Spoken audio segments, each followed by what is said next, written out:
Today's podcast is brought to you by Chikara Wrestle Factory, 4711 Wingate Street in Philadelphia, Pennsylvania, where they specialize in lucha libre, porosu, European, British, and German styles, mixed martial arts, and American pro wrestling, all built into the curriculum at the Wrestle Factory, where they strive to create the most well-rounded performers active today.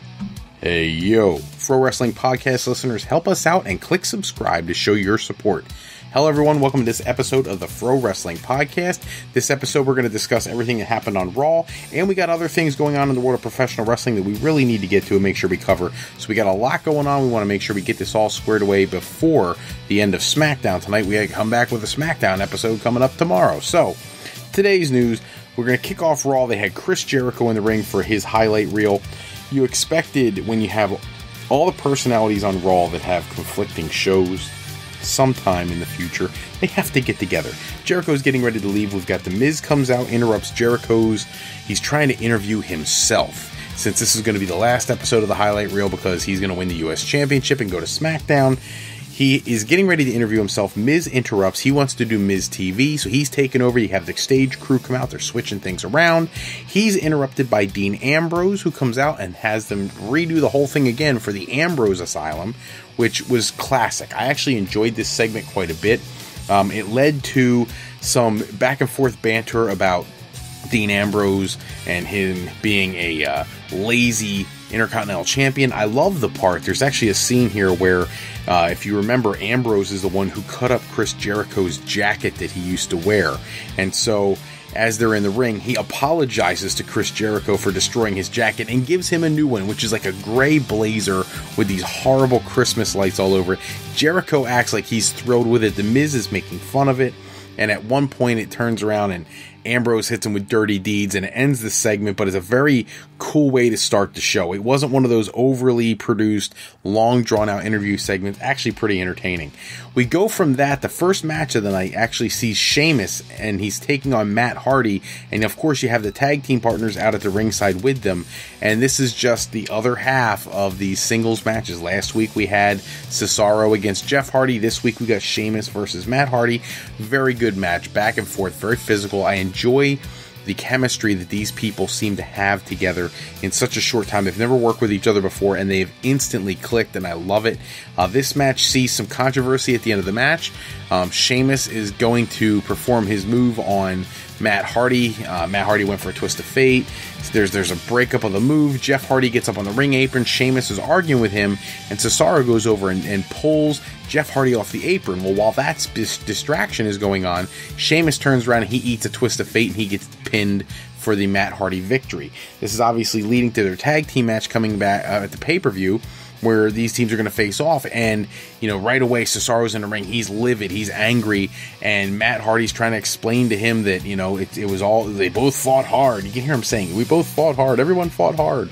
And then it turns out that they shake hands. Sheamus offers his hand, they shake hands, which is very funny because for a second there, Matt Hardy does the whole delete gesture with his hand, which tongue-in-cheek is exactly what he was going for. The fans popped a bit for that, and then they shake hands, and that ends the match. Decent match, good way to start the show. In the back, Kurt Angle is approached by The Miz and Maurice. They're complaining about what happened earlier in the show when they wanted to do the big angle with Ambrose and Jericho. And instead, Kurt Angle, you should notice a pattern here. Miz TV got canceled. He wants some retribution, and Kurt Angle is going to do the same thing as he's done every week since he's been GM, settle it in the ring. So he sets up a match with Jericho and Ambrose going to take on The Miz and a mystery partner. He has to go find himself a partner. So, these are always big opportunities to bring somebody in, shock the crowd, do some real big reaction. I was actually wondering all night who they were going to put in this spot because it's a huge opportunity. So we have that to look forward to as the main event. In the next match, we see Austin Aries and Jack Gallagher. They come into the ring for a tag team match against TJ Perkins and Neville. They've been building this for a couple weeks. I love the chemistry. Again, Raw is starting to really put together some actual wrestling matches, and I love the storytelling of the matches. This one again is very physical. These cruiserweights, that I've been saying it for a long time, they're putting out great matches. They're wrestling insane matches, and they're not featured enough, not prominently enough. Even this match got very little screen time. These 4 guys are so acrobatic, they're so athletic, they can put so much together. They were given very little time to work, but in the time that they were given, you got to see some great back and forth, and you get to see at the end of the match Gallagher taking down Neville, and Aries ends up hitting his forearm to TJ Perkins to pick up the win. Really cool back and forth match. These 205 Live Cruiserweight guys are really some of the best action you're going to find on Monday Night Raw every single week, and it would really be nice at some point to see some of these guys potentially get pushed beyond the 205 Live Cruiserweight division. I think that someone like Austin Aries or Neville can easily be competing for a championship. And you haven't seen Kalisto even be mentioned in the 205 Live roster yet, and he clearly belongs there. And you got somebody like Neville who, yes, he's a lighter guy, but could easily be competing in the main roster, and did before they had a Cruiserweight division. So I'll be curious to see how they book this over the next couple months. Speaking of Kalisto, he's in the next match. He threw out the challenge for a dumpster match with Braun Strowman. Going into this match, just like everybody else, I expected this to be a blowout Braun Strowman beatdown. I thought Roman Reigns might come out and make the save or something of that nature. That is not what happens. This match, Kalisto is doing some kicks to the legs. He's getting his little quick shots in. There's one scene where he's outside the ring and he does a kick to the head of Braun Strowman. Other than that, it's pretty much a whole match of Braun Strowman brutalizing this poor little guy. I swear it looks like an adult beating up a child in this match. And several times, Braun tries to throw him into this dumpster, and he keeps getting out of it and getting out of it and getting out of it. And at one point, it seems overly apparent that the match is over. Braun Strowman is standing on the outside of the apron. He has Kalisto pressed over his head. He's going to slam him down into the dumpster. And then they book it in a way that I think is fabulous and really makes the night. I think it is the key moment of Raw was Kalisto dropping in behind Braun Strowman and kicking his legs out from under him so he falls into the dumpster.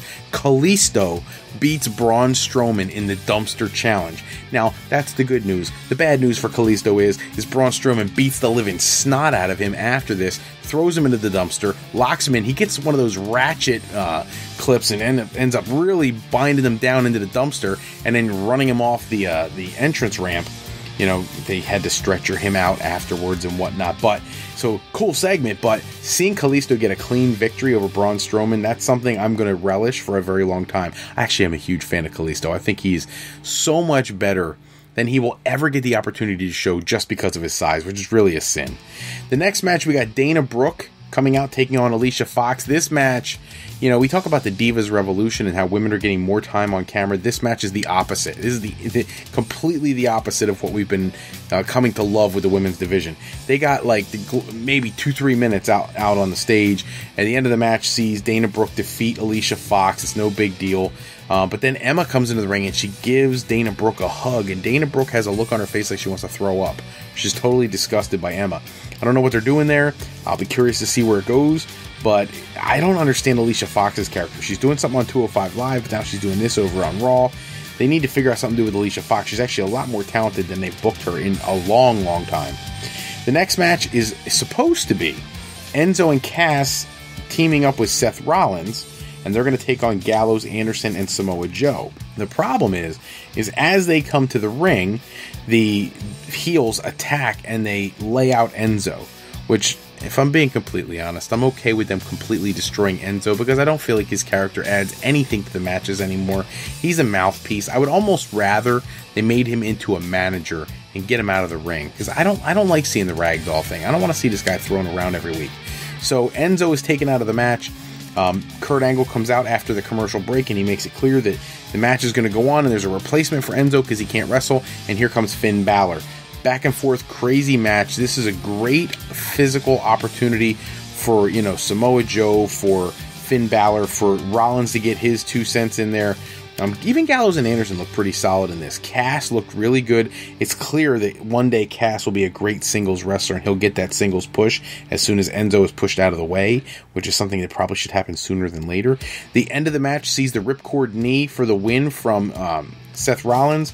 Great way to end the match. I love this ripcord knee finisher thing he's doing. He was going to go for the pedigree, and then he changed his mind, and he went with his new finisher, which I actually like a whole lot more. I don't like people carbon copying somebody else. I thought it was horrible for the last year and whatever that he was doing the pedigree to begin with. So I'm glad they're moving past that. Our next segment, you have Alexa Bliss out. She's running her mouth about what she's going to do in the women's division. Of course, it's going to draw Bayley out from the back. Bayley and her are having some back and forth banter. Sasha Banks ends up coming out when things just got a little too personal. Even for the fact that it's scripted, even I didn't enjoy the banter between Alexa Bliss and Bayley. Alexa Bliss was really taking Bayley down, making fun of her love life and everything. Sasha Banks comes out, she comes to Bayley's aid, she talks about what she's going to do to Alexa Bliss, and at the end of the conversation, she totally lays her out, which is going to lead to a match. So you got Alexa Bliss versus Sasha Banks after the commercial break. It's back and forth, decent action. Never seen these two wrestle. I don't know if they ever took part in a match in NXT or not, but I've never seen the two of them wrestle, and I'm glad that they didn't give them much time. I know I just got done saying how Dana Brooke and Alicia Fox didn't get enough time. I'm glad Alexa Bliss and Sasha Banks didn't get a lot of time, because I think they hold the promise. I use that phrase a lot, hold the promise. They hold the promise of a really great feud somewhere down the line, and I don't think the feud belongs on television now. I think they need to hold that off, get this whole Bayley feud out of the way. I'm starting to expect Alexa Bliss to win the championship, to be quite honest with you. I don't want that to happen because we never got to see a really good Bayley-Sasha Banks feud, but I'm starting to lean that way. I think Alexa Bliss may walk out as champion, but either way, Alexa Bliss takes a bolt. She takes a powder, gets out of the ring, she gets herself counted out. As she's walking up the ramp, Bayley, who had gone on to do commentary, comes from the commentary section, grabs her and goes to throw her back into the ring and force her to face Sasha Banks. But she sneaks away, she runs into the back. Bayley turns her back to walk back to the ring to celebrate with her buddy, and here comes Alexa Bliss out from nowhere, and she totally levels Bayley. Well, now Sasha Banks has to come make the save and run off Alexa Bliss. Very cool women's segment. It's the kind of physicality and brutality you expect in men's wrestling, not so much from the women. So, very cool segment. You got Dean Ambrose and Jericho are in the back. They're having a conversation about letting bygones be bygones. They got to get past their past history. They got to move on. And it's funny because you hear Dean Ambrose actually make a request. He asked to be taken off the list. And Jericho, begrudgingly, I think, takes him off the list. And after he does that, Ambrose is like patting him on the back way too much. And as Ambrose walks away, it's funny because you see Jericho put him back on the list. Which, very cool comedic moment. You need some of that fun stuff in a Raw episode, especially when they're 3 hours. You know, SmackDown is probably the better show and they have an hour less time.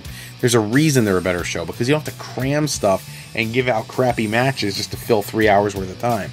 You know, take the hint, Raw. You need to figure things out. But very cool backstage segment. We go to the ring for Curt Hawkins versus Apollo Crews. I haven't seen a meaningful match of Apollo Crews in the better part of 9 months. But this is a decent match. Apollo Crews gets the win, of course, because there's nobody in the world who's ever going to lose to Curt Hawkins again. Apollo Crews wins, and at the end of the match, Titus O'Neil is out to celebrate with him. And at first, he looks very uncomfortable with Titus O'Neil, but as it goes on, he starts to really embrace the Titus O'Neil endorsement, and he starts taking a selfie with him, and he's smiling, you can hear him on camera say, "That's what you promised, that's what it's going to be like." You know, you could just tell that they're going to work this angle where he's going to be pairing up with Titus O'Neil. I actually like that. I think they look good together. I think they'd make a good tag team. The main event sees Dean Ambrose and Chris Jericho. They come out to face The Miz and his mystery partner.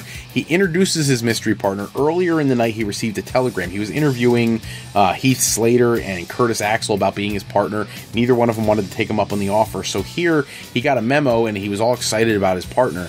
He goes, he introduces his partner never shows up. So he says he's going to cancel the match. That doesn't work. Kurt Angle comes out and tells him the match is going to go on. And as the match is going to go on, he's going to have to wrestle against both guys because he didn't get a partner. So as he's out there wrestling, you get to a part where, you know, they're outside the ring, and as they make their way up the rampway, it looks like The Miz is going to get like put through a table at the announce section, and the lights go out, and here comes Bray Wyatt. So Bray Wyatt was Miz's mystery tag team partner, and the brawling takes itself all the way back to the ring, and what thoroughly is confusing to me is, you know, okay, so Bray Wyatt gets in the ring, and he hits Sister Abigail on baby faces, and he's standing there, and he's got his pose going on, and while he's posing, after he gives Sister Abigail to Jericho, Miz is standing behind him, patting him on the shoulder, and has his hand on his shoulder. He ends up turning around, grabbing Miz, and giving Sister Abigail to Miz, too. Now, what is going on with Bray Wyatt? Is Bray Wyatt feuding with Finn Balor? Is he feuding now with Ambrose? Is he feuding with the departing soon Jericho? Is he feuding with The Miz? Is he just pissing everybody off? Like, what are they doing with Bray Wyatt? You go from being the WWE champion to being just feuding with everybody. That doesn't make any sense to me on a brand where Braun Strowman is also located. So how long do you think, if you keep having him just go after everybody, how long is it going to be before you have to have him go after Braun Strowman, especially with Strowman getting the reaction he's been getting from the fans? I just don't understand where their booking sense is with Bray Wyatt right now. Not a big fan of what's been going on. So that was Raw this week. If I was giving it some kind of critique or review, I thought this was a relatively decent Raw. Nothing to write home about. A lot of rushed storylines, but I love the cruiserweight action. I actually enjoyed the women's action. I thought that was good. I thought the 6-man tag match was really well booked. So there was some positives coming out of this match, or this show. So definitely check it out if you haven't already. Great show. I'm going to move on to some of the other tidbits in the news. First off, NXT. There have been roster cuts today. Chris Atkins, who hasn't appeared in quite a while, he was doing some of the spot NXT house show appearances, was released. Andrea DeMarco, who right now works for the NHL for the Florida Panthers. She's one of the girls for them, a sideline reporter for them. She started doing some announcing for NXT. She was cut. And to my surprise, someone who I was dying to see on the roster, Josh Brettel. You know, the Bronson Matthews, the guy who won Tough Enough, was cut today. I think that's they put so much emphasis on Tough Enough, and they never get anything from it. And that's really frustrating, because that's a show that you would think would have the opportunity to really provide you with a cool talent to bring to your roster. Josh Brettel had a great look. I watched Tough Enough. I enjoyed the entire season. I don't know what it was that he just couldn't figure out, but they eliminated him today, and they are gone. In an update on a previous story, Katsuhiro Shibata from New Japan Pro Wrestling, if you remember at Sakura Genesis, he gave a headbutt to Kazuchika Okada that resulted in him having a subdural hematoma, which is bleeding in the brain, and he had to have surgery following the event. Well, now the update is all this time later, he is in recovery, but he still is paralyzed in half of his body. Now, he's still hoping to make a full recovery and return to the ring. Not sure that's going to happen. Family and friends around him seem to think that his career is relatively pretty much over. But he is determined to get back in the ring, so we'll have to see how that goes. Crazy Steve, one member of the Decay over in Impact Wrestling, we were mentioning previously that he is going to be leaving Impact to go to WWE. Well, what they're looking at now is he's taking independent bookings in the short term because he wants to avoid, as does WWE, any kind of conflict of interest with them having negotiated a contract while he was still under contract to Impact Wrestling. This was an issue with Ring of Honor in the past, where WWE was served papers because they had contacted talent that were still under contract. So to avoid that, WWE is going to allow him to take some bookings outside before they officially sign a contract or do whatever it is they got to do, just to make sure nobody can complain from a legal standpoint. The last tidbit of the day, Scott Hall had a comment out. He did a whole interview about the bullying situation in wrestling. He had some interesting perspective. He actually gave a lot of respect to JBL.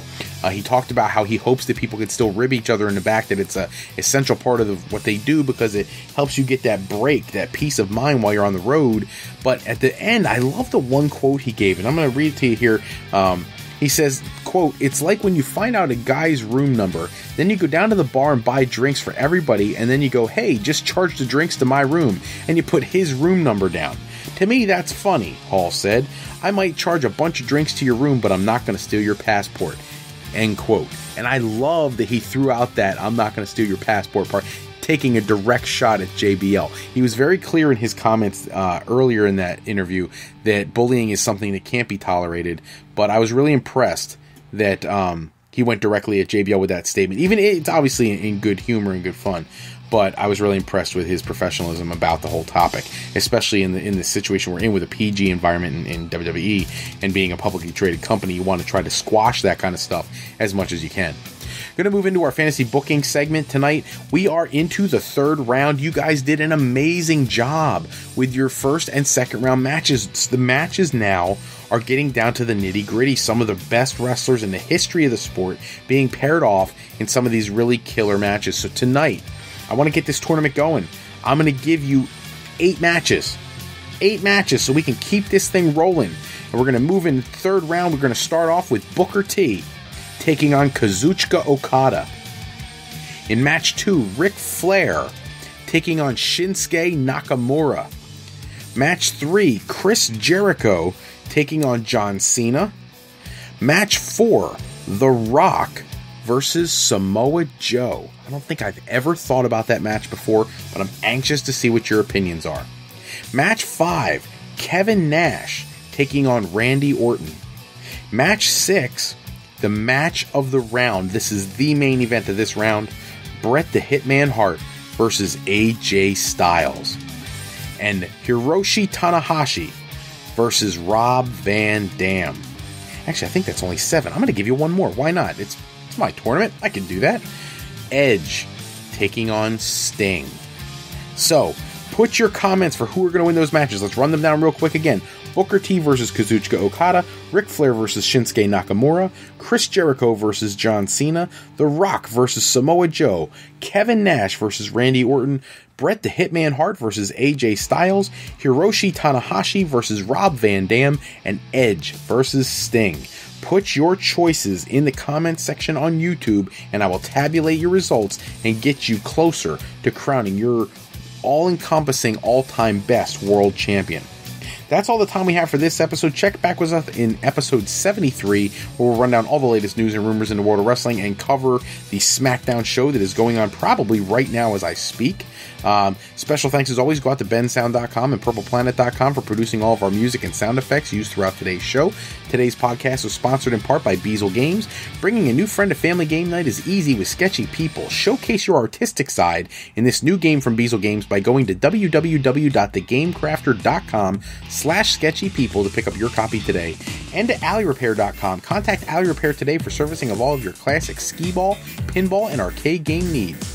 We want to thank you for listening to today's podcast. We encourage you to go to our website at www.frolifeplanning.com to learn more about what Mr. Fro can do for you on your path to higher education. Remember, Fro Life educational planning is for today, for tomorrow, and for life with Fro Life.